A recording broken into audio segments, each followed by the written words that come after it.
You know that point where self-improvement stops being change and starts becoming a full-time emotional labor? We're still reading, journaling, processing, regulating, optimizing, setting boundaries, learning attachment styles, watching the nervous system, and somehow our life still looks like a raccoon ran the same pattern for 6 straight years. There is a very specific misery in that. Not because self-improvement is always useless. Sometimes it interrupts something old and stupid. But there is a point where it quietly flips. It stops being a bridge and becomes a waiting room. A very intelligent waiting room. A beautifully furnished. And that's the part that hurts. We are not doing nothing. We are doing a lot. But sometimes all that work is the thing keeping the circus open. Sometimes one person in the relationship is doing all the emotional labor, all the repair attempts, all the let's talk about this, while the other just keeps showing up and their unedited self and cashing the benefit.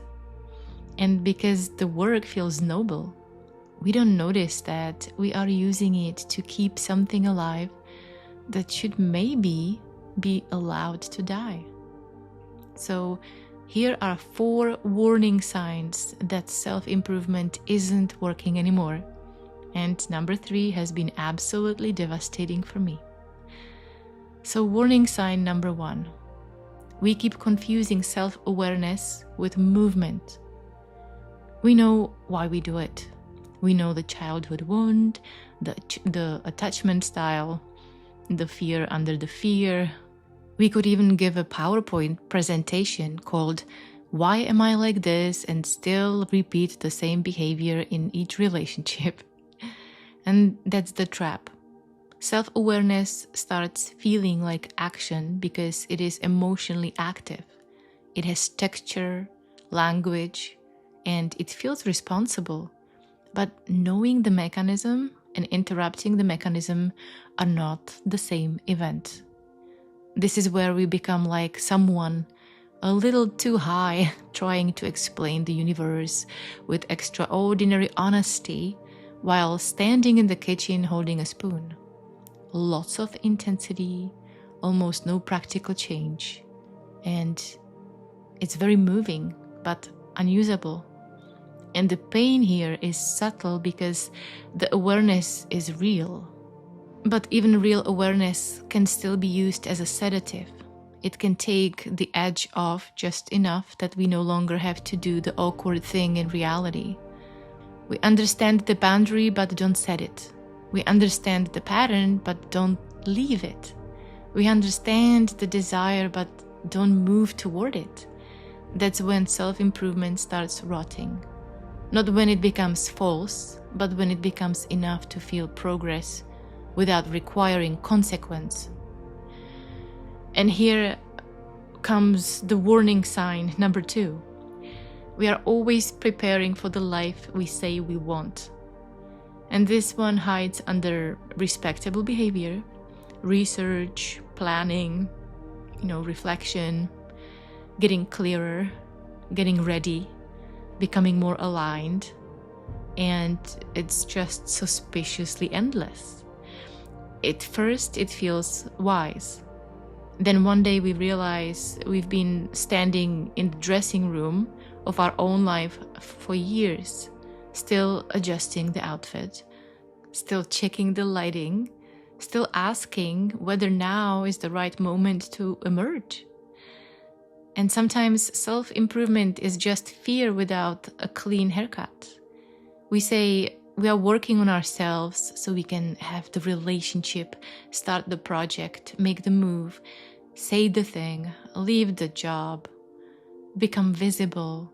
But if the work never crosses into action, then the work is functioning as a border guard.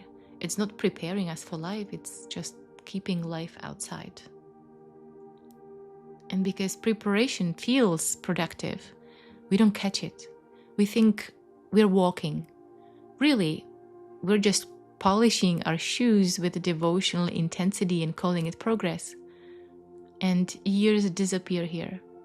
Entire version of life can die in this room. Not because we were lazy, but because we were busy improving ourselves instead of entering the conditions where self gets exposed by reality. And the opportunity is not that we finally improve enough. It's that we stop demanding inner completion before outer contact. And the warning sign 3, we are becoming the maintenance department for a relationship that still doesn't work. One person is reading the book, naming the patterns, bringing up the difficult conversations, calming themselves down, taking accountability, trying new tools, being the bigger person, and dragging the relationship uphill like a saint with a broken back. The other contributes what exactly? A shrug, a delayed apology, a confused face, maybe one really good hug every 4 business days. And the tragedy is that the self-improvement person often looks like the healthy one. Mature, evolved, even deep. But a lot of the time, they are just doing all the labor required to keep the circus from collapsing in public. And that's not growth. That's just unpaid couple maintenance. And we can get so identified with being the one who works on themselves that we stop asking the obvious question: why is all this improvement producing a relationship that still needs to be carried like a drunk uncle down the stairs? Because sometimes self-improvement gives us just enough hope to remain in situations that plain reality would have ended already. Meanwhile, the relationship stays bad in increasingly sophisticated language. The opportunity here is brutal but clean. The moment we stop treating our effort as proof of the relationship's potential, we see something real. Our growth does not automatically redeem a dead structure.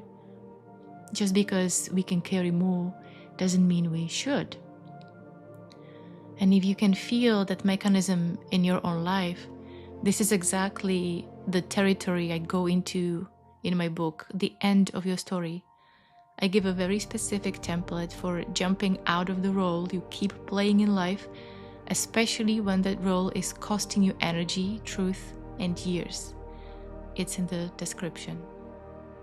And now, the warning sign number 4 that self-improvement has stopped working.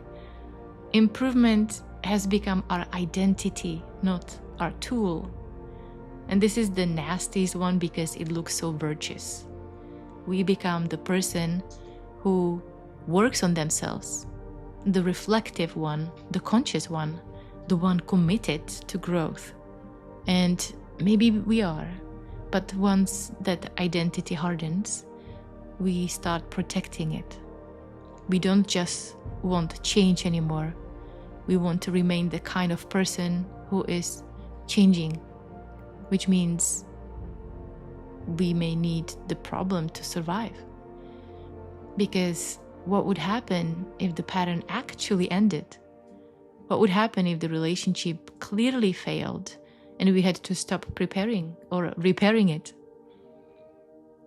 What would happen if we made the move instead of processing the move for the next 11 months? A lot of self-improvement industries quietly depend on us never graduating.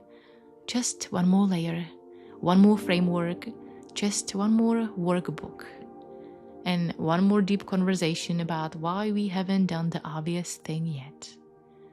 We become mildly intoxicated on our way to becoming, like someone taking one little drag of growth every morning and spending the day feeling spiritually productive while the walls remain in the same place.